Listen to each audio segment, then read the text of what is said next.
Na aula passada, nós falamos sobre a Igreja Católica na Idade Média. E na aula de hoje, nós iremos falar sobre a Cruzada, que é um assunto muito interessante. Então, vamos?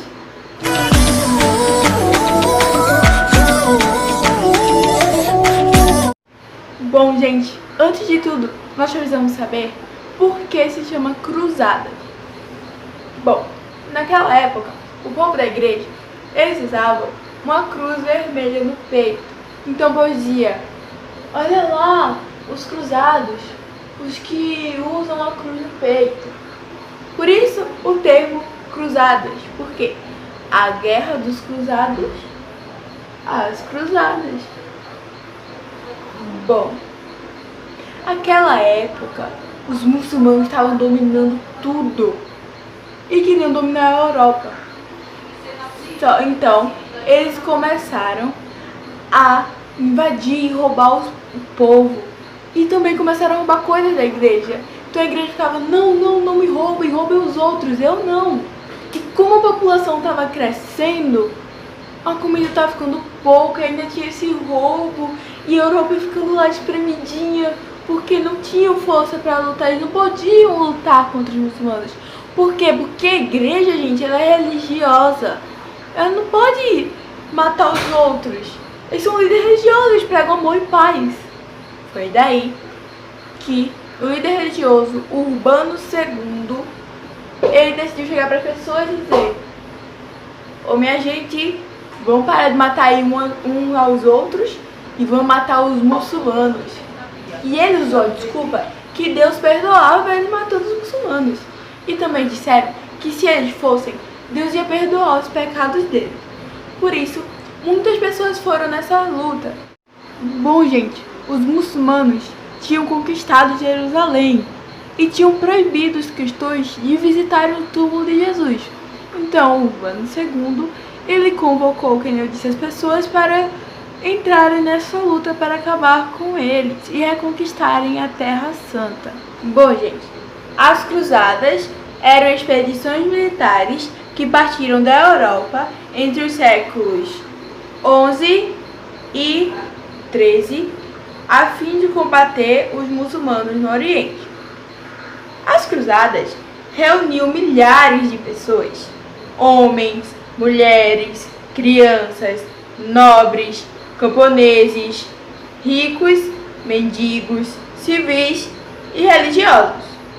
Bom, os nobres, eles iam a cavalo e bem armados. A maioria, porém, ia a pé e sem armas. Os motivos das cruzadas foram da ordem material, social e religiosa. Bom, gente, as pessoas comuns, os comuns, esperavam obter a salvação eterna, porque, como eu disse, a igreja tinha prometido o perdão do pecado deles. Já os nobres esperavam obter terras e outras riquezas orientais. Só os mercadores ambiciavam aumentar o comércio com o Oriente. E os dirigentes da igreja queriam desviar a violência praticada pela nobreza guerreira, deslocando-a para fora da Europa. Bom, gente, estou mostrando aí o mapa com os caminhos das primeiras cruzadas. Como vocês podem observar, tem o caminho 1 de azul, o 2 de verde, o 3 de vermelho e o 4 de roxo. O 1 foi a primeira cruzada, o 2 foi a segunda cruzada, o 3 a terceira cruzada e o 4 a quarta cruzada. O espaço amarelo eram os estados cristãos, o rosa, os domínios muçulmanos. Depois dessas 4 cruzadas, cujo caminho você vê representando no mapa, foram organizadas outras 4, mas nenhuma delas conseguiu a retomada de Jerusalém. Agora vamos falar sobre a primeira cruzada. Bom, gente, a primeira cruzada foi de 1096 a 1099. Foi liderada por nobres vindos de várias partes da Europa e conseguiu conquistar Jerusalém. Já a segunda cruzada durou de 1147 a 1149. Foi liderada pelo rei da França e o imperador da região, onde hoje é a Alemanha. Os líderes se desentenderam e a expedição foi facilmente derrotada. Bom, já a Terceira Cruzada aconteceu de 1189 até 1192. Foi liderada pelos reis da França e da Inglaterra e pelo imperador da região, onde hoje é a Alemanha. Os cruzados estabeleceram um acordo com os muçulmanos, que na época haviam reconquistado Jerusalém. O acordo permitia aos cristãos realizarem peregrinações a Jerusalém novamente. Já a Quarta Cruzada aconteceu no ano de 1201 até 1204. Essa cruzada foi motivada principalmente por interesses econômicos. Os comerciantes de Veneza ajudaram os cruzados, fornecendo navios, alimentos e dinheiro. Em troca, exigiram que os cruzados atacassem uma cidade que também era cristã, que era Constantinopla, porque os comerciantes da cidade eram seus concorrentes no comércio. E assim foi feito. O crescimento do comércio e das cidades, que aconteceu a partir do século IX, mudou o conhecimento e a arte. Algumas dessas mudanças foram a importância do conhecimento e do cálculo para a burguesia, o clima de maior liberdade das cidades, o aumento das trocas comerciais e culturais entre pessoas de diferentes regiões.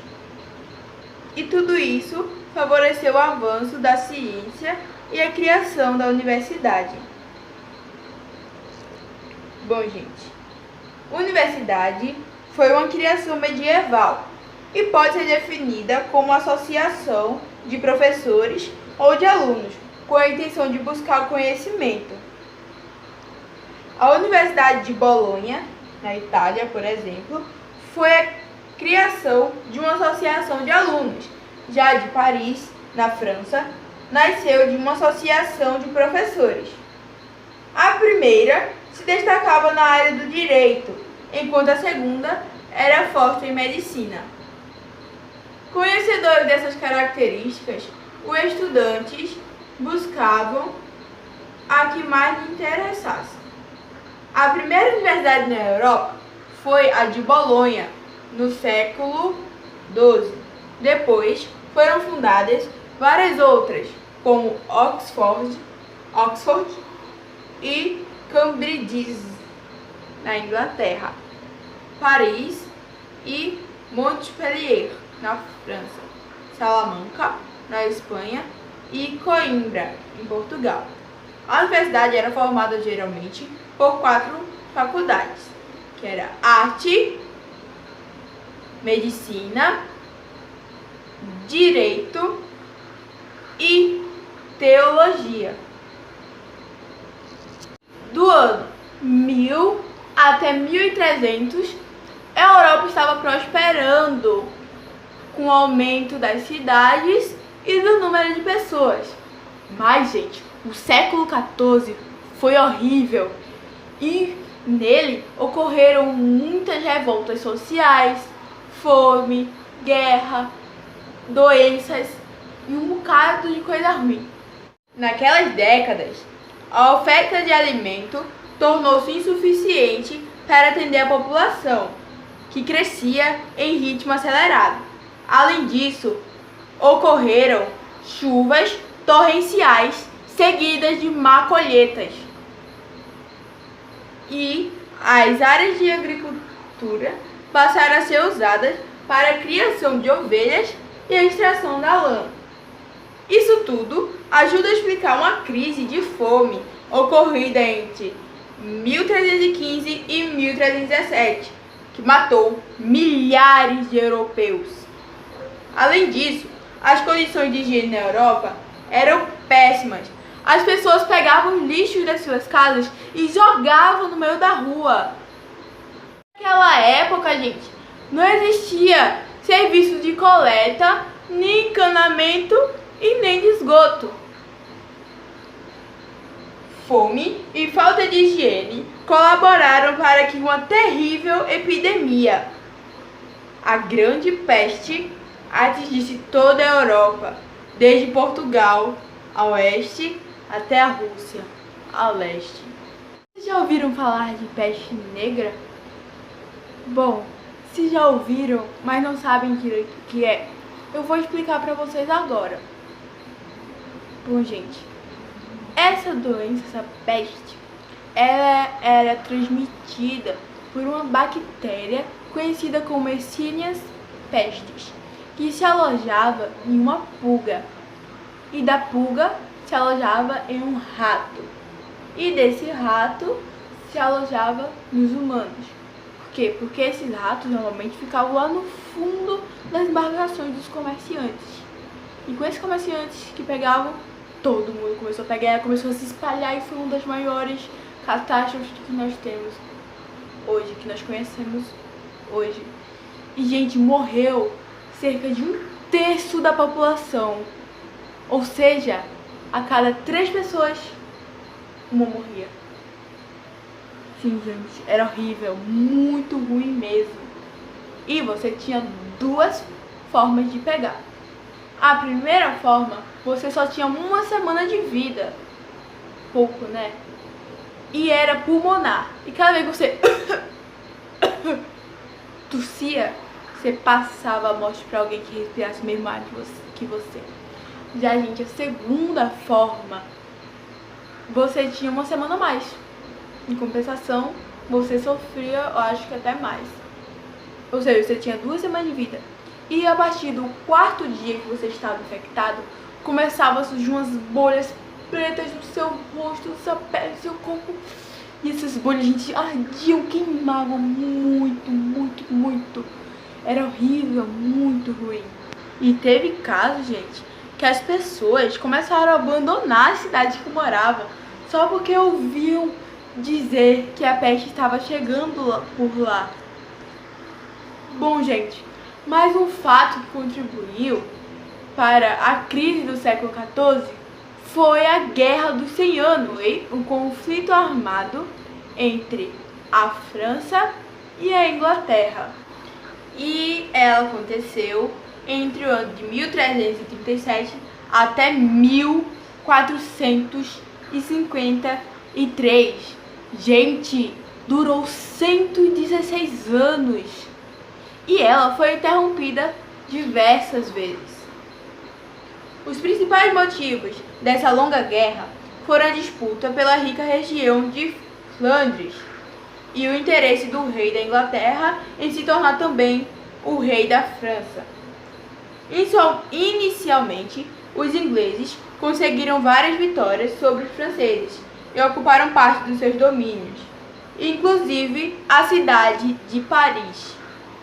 Depois, o exército profissional de Carlos VII conseguiu libertar Paris das mãos dos ingleses. A partir de Paris, organizou o governo e a cobrança de impostos, fortalecendo assim o poder monárquico. A Guerra dos 100 Anos colaborou também para que a burguesia dos 2 reinos ganhasse força, passando a ocupar importantes cargos com a administração. Já a nobreza enfraqueceu, pois muitos nobres franceses e ingleses morreram no conflito. Um destaque dessa guerra foi a atuação da jovem Joana. Bom, gente, essa foi nossa aula de história. Espero que vocês tenham gostado. Não esqueçam de deixar seu like e se inscrever no canal. E se você ainda não assistiu nossas aulas passadas, que foi sobre a igreja e sobre o comecinho da Idade Média, não esqueçam de ir lá a correr e dar uma assistidinha e deixar seu like. Então, super beijo e até a próxima videoaula.